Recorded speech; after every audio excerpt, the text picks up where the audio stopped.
Nasunog ang halos kabuuan ng Los Angeles, California matapos lokohin ng host na to ang Diyos. God, creator of the universe, zero mentions.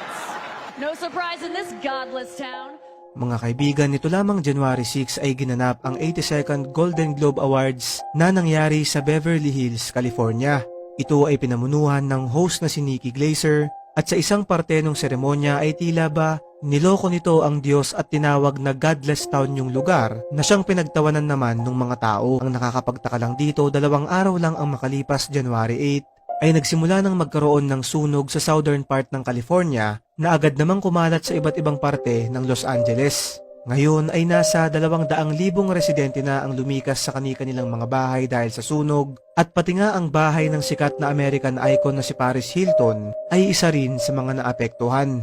Dahil sa pangyayaring to, ayon sa ilang netizens, ay dapat hindi raw sinasali sa mga biro ang Diyos dahil kayang-kaya nitong gawin ang mga ganitong bagay at patunayan na siya ay makapangyarihan.